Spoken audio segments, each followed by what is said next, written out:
The United States has implemented a travel ban from South Africa and other neighboring countries to slow the spread of a new coronavirus variant, which you may have heard of. It's known as Omicron.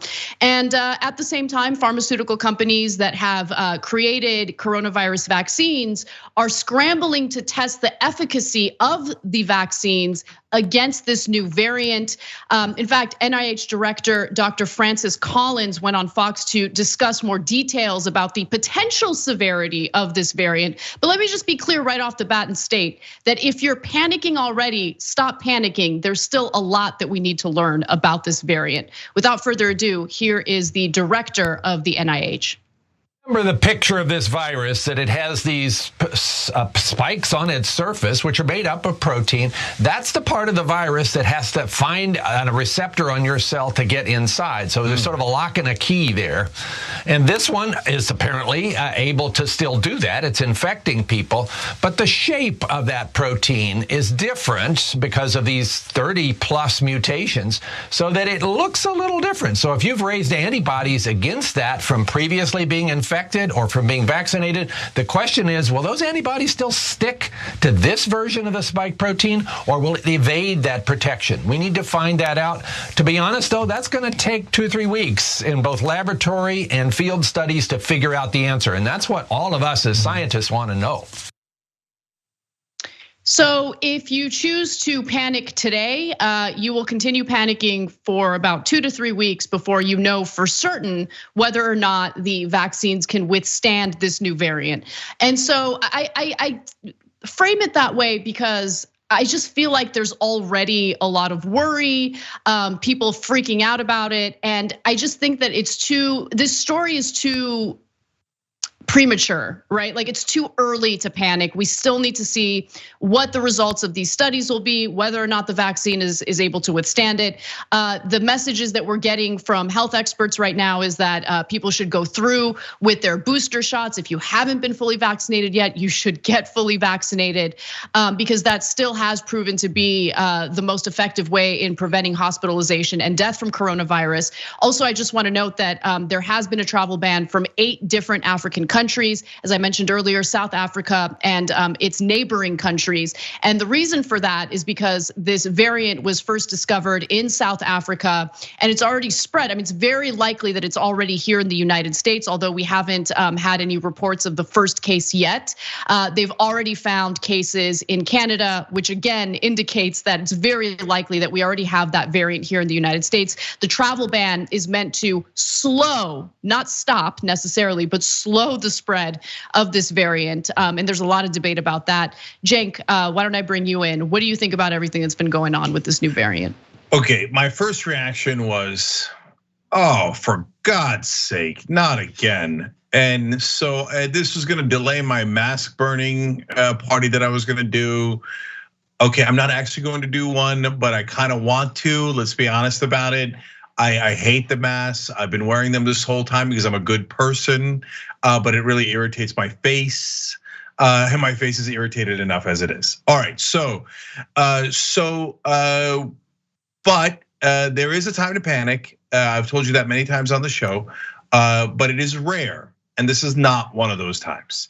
So everybody's going nuts when we don't know a damn thing about it. We think it might be more contagious than the regular kind, or maybe even Delta variant, which was very contagious. But we have no idea about how deadly it is or whether the vaccines are gonna work or not. If the vaccines work, then it's close to a no big deal. If the vaccines don't work on it, then damn it, then we'll come back and tell you about it. But for now, there's not any evidence that the vaccines don't work on it. So hold. And people want immediate answers. Of course, I get why we're all worried about it. At the same time, science doesn't work like that. You can't be like, Mr. Scientist, without any information, tell me what's in it. No, he's got to get the information first. That's how science works. Right. So let me give you some more data on this, what we do know so far. What we do know is that the various African countries that the Biden administration has implemented a travel ban on happen to be countries that have incredibly low vaccination rates. And that's not because the population there is vaccine hesitant. It's because we have this ongoing global problem in getting the vaccine to poorer countries, developing countries. And it's going to continue being an issue if we keep treating this as though it's just something that the United States is dealing with. No, this is a global pandemic. We need to get as many people vaccinated worldwide as possible. And so South Africa's vaccination rate is so low that the highest vaccination rate of the 8 countries is at like 27%. Here in the United States, even with all the vaccine hesitancy that we've been dealing with, about 60% of the population is fully vaccinated. And shockingly, about 19% have already received their booster. So if you haven't received your booster yet, please do so. The FDA has opened this up to everyone over the age of 18. Also, Biden deflected criticism from the leaders of some African countries who have accused Western nations of hoarding COVID-19 vaccines. And here's what Biden said in response to that criticism. Quote, "The United States has already donated more vaccines to other countries than every other country combined. It is time for other countries to match America's speed and generosity." But while it may be true that the United States has donated vaccines around the world, fact of the matter is the vaccine patents continue to be an issue. And in response to that, Biden also called on leaders participating in this week's World Trade Organization ministerial meeting to waive intellectual property protections for COVID vaccines so they can be manufactured globally. And he was quoted as saying, "I endorsed this position in April." This news today reiterates the importance of moving on this quickly. But listen, stating that you endorse lifting the vaccine patents is very different from actually putting the work in to ensure that those patents are lifted. There was some disagreement among officials in Germany. Angela Merkel, for instance, seemed to be resistant to the idea of lifting the patents.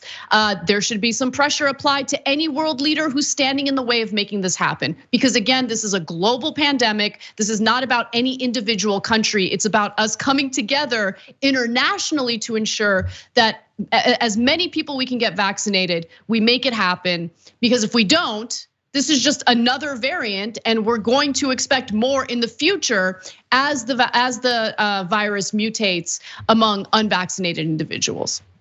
And I got a revolutionary idea for how to make Biden and Democrats in general apply pressure to anyone, because obviously they should be applying pressure to Merkel in that case, but Biden never applies pressure to anyone. But then I thought, wait a minute, what if we call them progressives? Then maybe Biden will be like, wait, I could pressure these guys, okay, all right? Get him to actually pressure the rest of the world, the drug companies. But the reality is, yes, the European countries have been worse. Some of the European countries have been worse than us in lifting these patents, and they've been even more greedy in helping the drug companies. But we haven't been much better, and it's not lifted. And Biden said, "Yeah, sure, I'd like to do that. Okay, I got the progressives off my back," and then he didn't do anything about it until now. And now that he's getting pressure because, oh, look, another variant broke out because we're not sharing the vaccine with the rest of the world.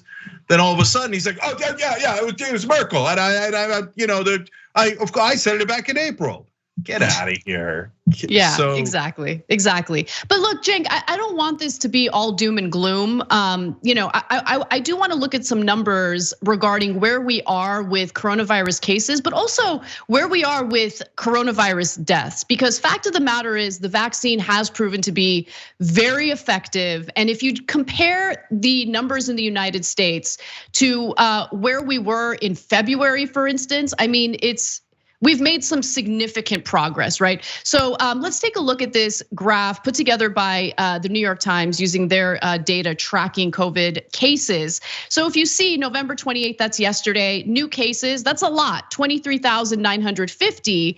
But what we really want to take a look at is the number of people who are dying from the virus, right? So if you look at February 13th of 2021, this year, we had the 7-day average was 3,146 deaths, okay? So every day, more than 3,000 Americans were dying from coronavirus. Fast forward to today, let's go to the next graph. And you can see the numbers have gone down significantly, right? So we had 107 deaths on November 28th, that's yesterday. The 7-day average was 792, which is still high. We wanna get the number to 0, of course, but I think that the lower numbers relative to what we were experiencing earlier in the year is a testament to just how effective these vaccines really are in protecting Americans from getting incredibly sick and getting hospitalized or dying from COVID. Yeah, so I want to give you a tiny bit more context to that too. So on as late as Friday, I saw that the daily average over the last 7 days was about 1,000 a day. So 1,000 deaths a day in the country is still awful, and it's 3 days makes 1/9/11 every 3 days, right? And that's at its near its lowest point now. But understand, you see this second bump that we showed you guys there in that graph. That's the Delta variant when that hit. But that hit about a third of the country in terms of, especially in regards to deaths, because the rest of us were vaccinated. Now, if there was no vaccine, that Delta variant probably would have been 2 to 3 times the size of the largest upswing that you saw in that graph. And then it would have killed, instead of killing a couple of thousand people a day, it probably would have killed 6,000 to 9,000 people a day. So and hence, I'm gonna bring it back to Omicron. We're now worried in America, oh my God, what about this new thing? We don't know enough about it, and then panic sets in. Well, think about the rest of the world, guys. The real news story out of this is because we're not sharing the vaccine, and only because of drug industry profit concerns, has the drug industry made enough of billions of dollars in profits. So many people across the world are actually dying. That actually is a cause for panic, because they still don't have the vaccine. And unlike our knuckleheads here in the right wing, the rest of the world actually does want the vaccine, and they're not getting it. And not only is it hurting them and killing them at record pace still today throughout the world, but on top of that, it's producing these variants, which are then potentially dangerous to all of us. Right, we need all hands on deck, and that means not only looking out for our fellow Americans, but people around the world to ensure we get as many people inoculated as possible. Thanks for watching The Young Turks, really appreciate it. Another way to show support is through YouTube memberships. You'll get to interact with us more. There's live chat emojis, badges.